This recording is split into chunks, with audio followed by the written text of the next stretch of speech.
Bonjour à tous. On va continuer maintenant le shiur qu'on a commencé déjà pour deux fois précédentes sur la Torah Vav de Rabbi Nachman de Breslev, une Torah fameuse, un enseignement fameux qui parle sur la profondeur de ce que signifie la Teshuvah, particulièrement utile pendant la période de Elul, puisque c'est une Torah qui a été dite à Rosh Hashanah et qui parle des kavanot du mois de Elul. Donc en fait, bon, c'est vrai que c'est bon pour Elul, mais c'est bon pour toute l'année. Donc c'est des choses très très profondes en même temps, et en même temps simples à appliquer. Donc si on revient un peu sur ce qu'on a vu dans les précédentes fois, l'idée de Teshuvah repose en fait fondamentalement sur l'idée de faire diminuer son propre kavod, son propre orgueil. On enlève quelque chose de notre orgueil, de notre kavod, pour laisser de la place, ce qu'on appelle le kavod Elohim, à la gloire à Dieu, mais en fait, cette gloire à Dieu, elle se pose après sur nous. Celui qui fuit le kavod le poursuit, mais ce n'est pas le même kavod. Un s'appelle le kavod shel malachim, c'est-à-dire qu'on cherche les honneurs, on cherche à se placer, on cherche à se faire reconnaître, on cherche à se faire apprécier, d'accord, et à prendre la place. Et l'autre, le kavod Elohim, c'est au contraire quand on laisse la place à Akadosh Baruch Hu, qu'on cherche rien pour soi. Alors, ça, c'est la première chose. La seconde chose, c'est que pour arriver à ça, ça passait par ce qu'on appelle une forme de bitoul, justement, de ce yesh, de cet orgueil, qui vient lorsque on est capable, finalement, d'accepter un affront, que ce soit un affront qui est donné par quelqu'un d'autre ou par une situation dans la vie, et le prendre positivement et l'accepter comme venant d'en haut, et au contraire, le prendre comme étant ce qu'on appelle la svirhat du Yetzer, c'est-à-dire le sacrifice de notre Yetzer Hara. Et ça, là, symboliquement, comme dans l'idée du sacrifice, on fait couler le sang, eh bien, il y a un sang symbolique, en quelque sorte, qui coule à ce moment-là, qui coule pour faire couler, en fait, notre orgueil. Et on avait vu que ce mot dame qui veut dire sang en hébreu, eh bien, c'est la même gematria que le mot équié, écrit en achoraïm, c'est-à-dire un nom de Dieu qui est dans sa phase encore cachée. Le nom équié, on a vu, ça s'appelle Aleph Ke Yud, Aleph Ke Yud Ke. Et en fait, lorsque on arrive à faire ce travail du Yetzara, eh bien, on dévoile le Shem Ekié, qui veut dire justement le fait de commencer à exister. Donc Rabbi Nachman disait tout simplement que le fait de faire tchouva, ça nous amène à l'existence. En fait, ça nous amène à un niveau supérieur d'existence. On commence à exister, c'est ça que représente ce nom sacré qui est le nom de Ekié. On vient à l'existence parce que justement, on est capable d'enlever de quelque chose de notre orgueil pour laisser de la place à Hachem. Alors, dans le paragraphe Gimal, il va expliquer que cette notion de tchouva, elle n'est pas quelque chose de statique qui se passe à un moment et puis après c'est fini. Non, il y a au contraire une dynamique de la tchouva où on va approfondir dans la tchouva, on va aller toujours de plus en plus, et c'est ce qu'on appelle tchouva al tchouva. Alors ça, c'est ce qui va être développé maintenant, et on va le dire, on va l'expliquer dans le cours présent. Alors, Vetsarir les chos tamid bemidat et teshuva. On va le voir dans le texte, c'est quand même plus simple. Voilà. Vetsarir les chos tamid bemidat et teshuva. La midat de teshuva, c'est pas simplement en mois d'Elul ou quand on a l'impression qu'on a fait quelque chose de pas bien et qu'on veut revenir. C'est en fait, c'est un caractère, c'est une mida, c'est une mesure qui doit nous accompagner tout le temps. Au fond, le judaïsme se repose sur l'idée de se rapprocher d'Hachem. Et ce rapprochement, eh bien, il est contenu dans ce mot de Teshuvah. Teshuvah, ça veut dire revenir. La chouve et, dit le Zohar, c'est revenir vers le et, c'est-à-dire vers la Shrina. Kimi yomar zakiti libi tarti mechatati. Qui peut dire un verset des Proverbes qui dit, ça y est, j'ai purifié mon cœur, je me suis nettoyé de ma faute. Shlomo Ameler nous dit qu'on ne peut pas le dire. Pourquoi? Parce qu'on peut toujours aller plus profond. Pourquoi? Et là, il y aurait deux manières en fait d'envisager les choses. La première, ce serait de se dire, peut-être qu'il faut que j'aille plus en profondeur dans ma teshuva, plus regretter plus ce que ce que j'ai fait. Ok, on pourrait le voir comme ça. Mais Rabbi Nachman va le dire d'une autre manière, qui va peut-être revenir au même, mais l'approche est un peu différente. Regardez. Ki beshat shadam omer chatati aviti pashati. Lorsque quelqu'un dit j'ai fauté, j'ai péché, j'ai transgressé, c'est-à-dire au moment où on fait ce qu'on appelle le vidouille, lorsqu'on exprime la faute, puisque ça fait partie de la mitzvah de tchouva, de faire ce qu'on appelle le vidouille. Le vidouille, c'est BP, on dit ça, c'est ce qu'on dit dans les Tachanoun, ce qu'on dit à Yom Kippour dans Al-Chet, et c'est ce qu'on peut dire à chaque fois qu'on veut faire tchouva. Mais même si tu as dit ça, jusqu'où était ton niveau de sincérité au moment où tu l'as dit? Ok, tu dis j'ai fauté, mais est-ce que réellement tu regrettes? Où est-ce qu'il est ton niveau de regret? À Philosé, Yevchar Lomar Bebarlev. En réalité, Bebarlevav. Peut-être qu'on ne l'a pas dit d'un cœur entier. Blipnia. Peut-être qu'il y a un certain intérêt. Peut-être que notre cœur n'est pas complètement entier dans ces mots. Peut-être qu'il y a aussi autre chose. Et c'est ça ce que dit le Passouk, effectivement, Vezeu miyomar zakiti libi. Zikiti libi, j'ai clarifié mon cœur, je me suis purifié de ma faute. Et nous, mi yuchal loma shelibo zar vetor mipniot. Qui peut dire que son cœur est totalement naki, totalement pur, pardon, de péniot. Péniot, ça veut dire d'intérêt. Peut-être qu'on a un certain intérêt, peut-être qu'on n'est pas encore complètement désintéressé, complètement lishma dans ce qu'on fait. Afilou Béchat chez Omer, même si c'est au moment où on le dit, c'est-à-dire quand tu le dis, tu pourrais penser quand même que tu es sincère. Mais jusqu'où est ton niveau de sincérité? Jusqu'où tu es un avec ta parole? Vezeu mi yomar vechule ta'arti. Qui c'est qui peut dire je me suis purifié? Aïnou sheye taor mi min achatati, qui pourrait dire je suis pur de ma faute. Aviti, pashati, ouais, qui pourrait dire j'ai fauté, etc. Shama, qui gamaz, en ozar veta or blipniot kana. C'est une parenthèse qui redit bien la même chose. C'est-à-dire que c'est pas évident de croire qu'on est sincère complètement dans ce qu'on a dit. Nimsa. Alors du coup, si on n'a pas été complètement sincère dans cette teshuva, ça veut dire qu'il faut revenir sur cette teshuva et aussi il faut aussi la refaire un peu plus tard. Et c'est ce qu'on va voir, c'est que la teshuva, il faut donc en permanence,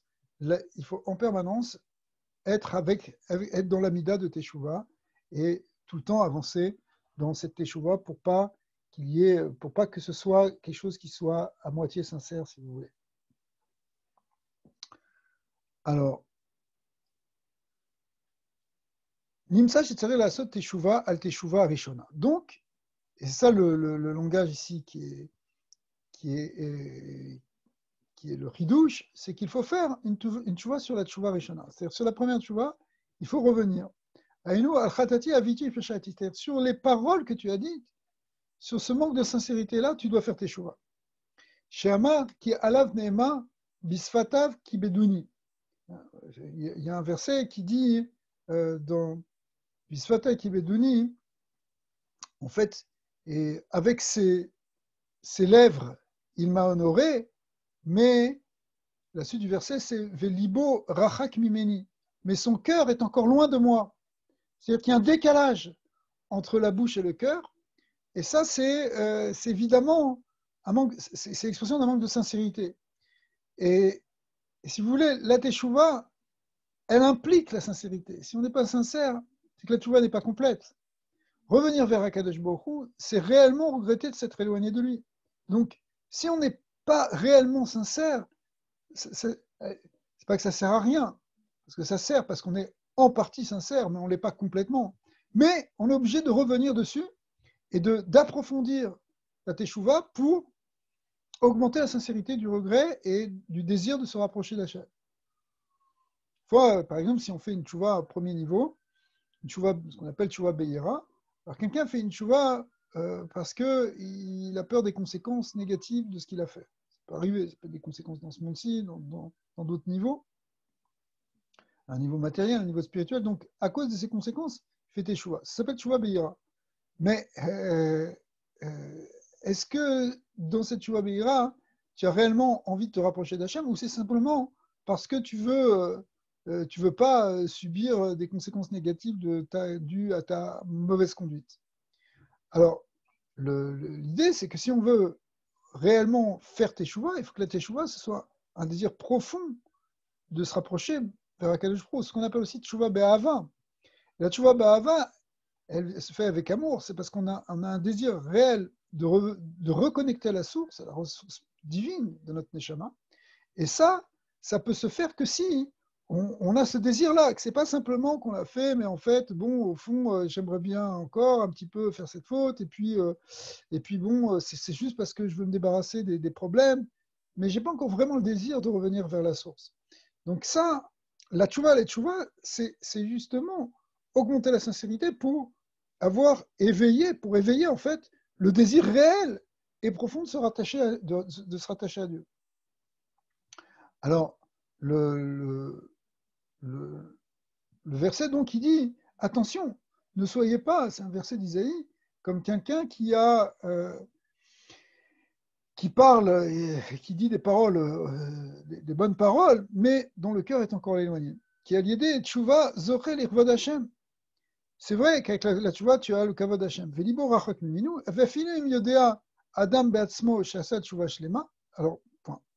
Ça s'arrête là, excusez-moi.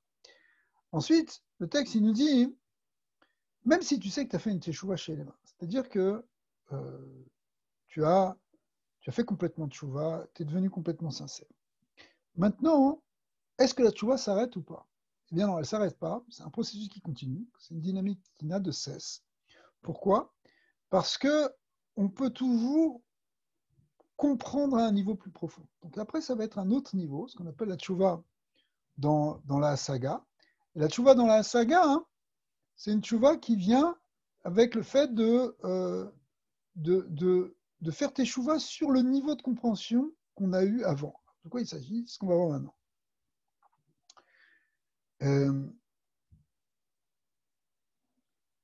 Ve'afilu, on en est là. Ve'afilu im yodea adam be'atzmo shasa teshuva shelema. Même si la personne sait qu'elle a fait une vraie teshuva complète, il était réellement sincère, totalement 100%.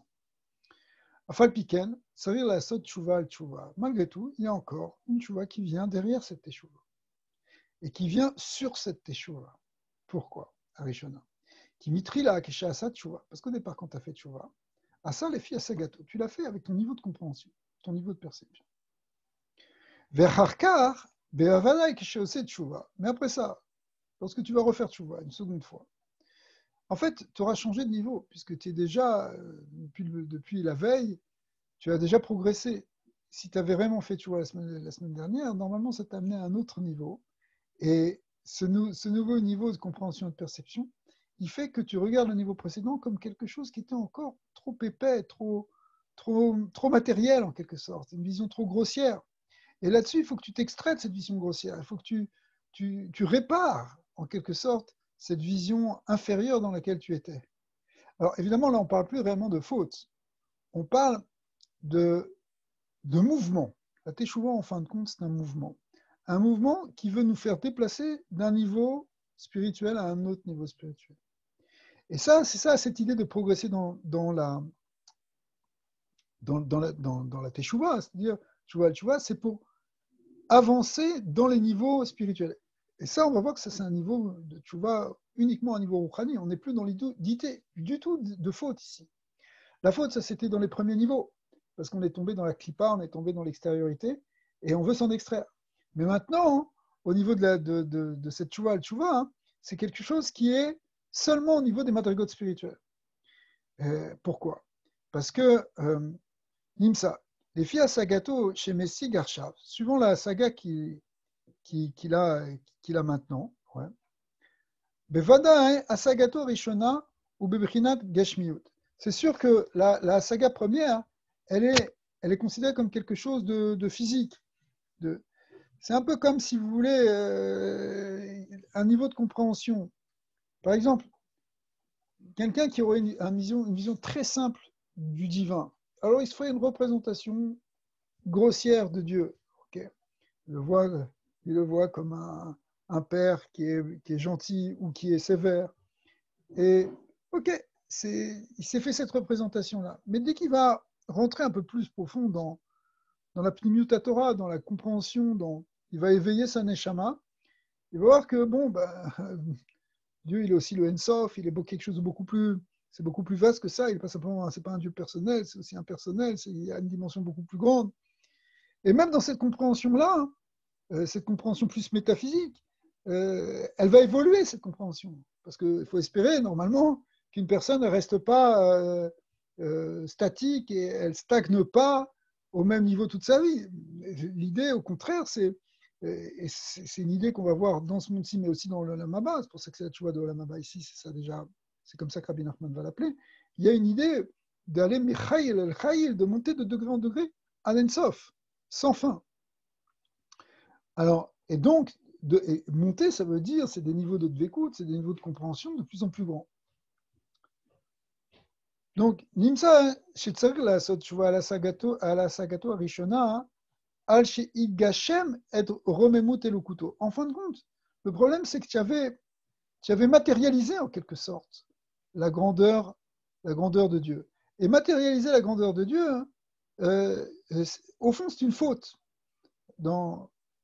C'est le principe même, c'est l'idée de base de la Vodazara. Alors, pour autant, tu n'es pas un idolâtre, parce que quand même, tu n'as pas cette vision aussi grossière qu'un idolâtre qui réduit son Dieu à une statue.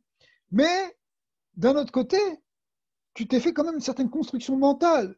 Tu as un certain niveau de perception. Et lorsque tu vas atteindre un autre niveau de perception, tu vas te voir un peu comme quelqu'un qui était encore dans un bas niveau, un peu primaire. Hein. Et là-dessus, il faut faire tes chouvas. Veze bechinat olamaba. Alors, c'est ça ce que alors, il faut faire tes chouvas sur ça, et c'est ça ce qu'on appelle aussi la bechinat de olamaba ou la tchouva de olamaba. Pourquoi? Parce que le olamaba, il est chez Kulo Shabbat. On sait, Yom chez Kulo Shabbat, c'est le olamaba. Aïnou Kulo tchouva. Alors, pourquoi? Parce que le mot Shabbat, c'est la même racine que teshuva. C'est une notion de chev, la chouve.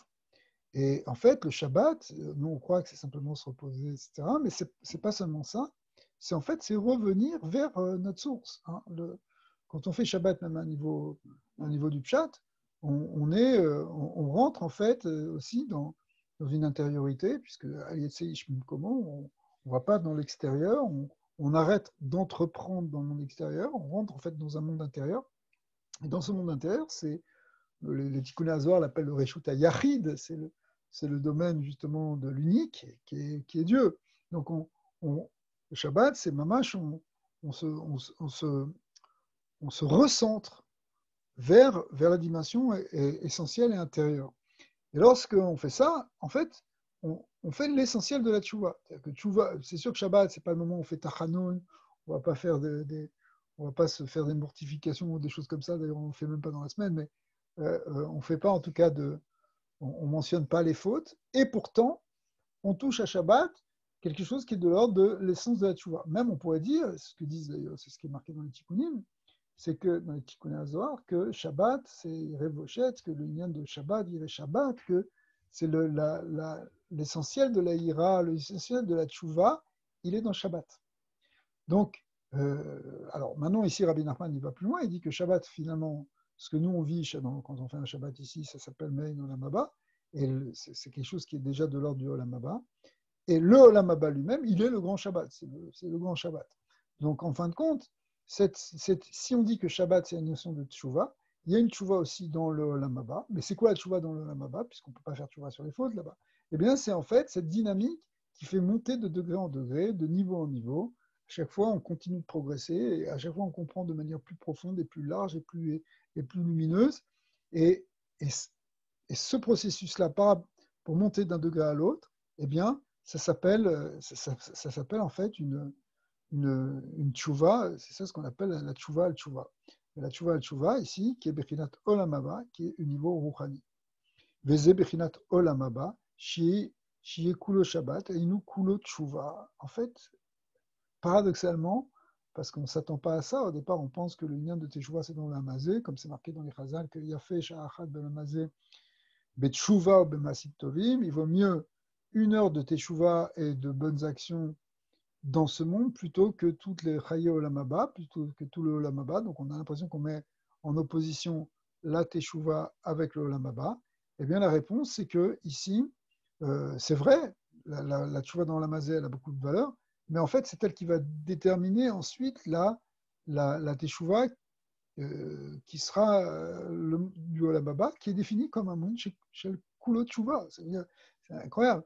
Et nous, chez Kulo Teshuva, pourquoi? Parce que c'est cette notion de Teshuva de Shabbat qui est l'idée de monter et de progresser dans la Hasaga.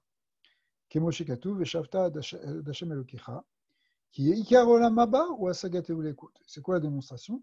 C'est que, étant donné que le Ikar de Olam Haba, c'est Hasaga Teulekut, c'est de percevoir Dieu. C'est ça le Olam Haba. On ne va pas, ceux qui pensent, qui ont des visions très grossières du Olam Haba, je ne vais pas citer des choses qu'on dit, mais qui voient des choses très très physiques dans le Olam Haba, eh bien, ils n'ont rien compris, parce qu'en fait, le Olam Haba, c'est simplement la Sagat Elokut, la perception du divin.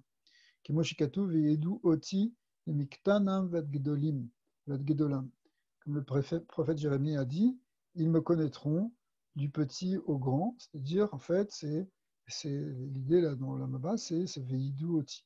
Ils me connaîtront. Donc, c'est la connaissance de Dieu, la connaissance de l'Elokut. C'est ça, fondamentalement, la notion de l'Olam Haba.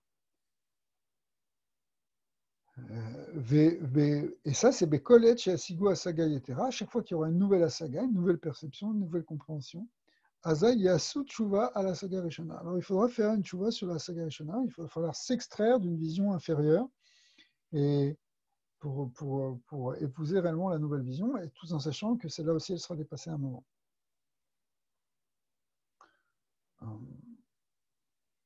Ok, alors voilà, on va arrêter juste sur ça, parce que c'est l'idée principale de ce qu'on a vu maintenant. C'est cette idée premièrement, que la tchouva, ce n'est pas quelque chose de définitif, qui s'arrête au moment où on a fait tchouva. On refait tchouva, et on fait même tchouva d'abord pour purifier son cœur, pour avoir un cœur pur, un cœur sincère. Et une fois qu'on a fait ça, ça continue encore. Ça continue, mais cette fois-ci, non pas au niveau du cœur, c'est-à-dire au niveau de la déformation du cœur, mais au niveau de la compréhension, de la perception.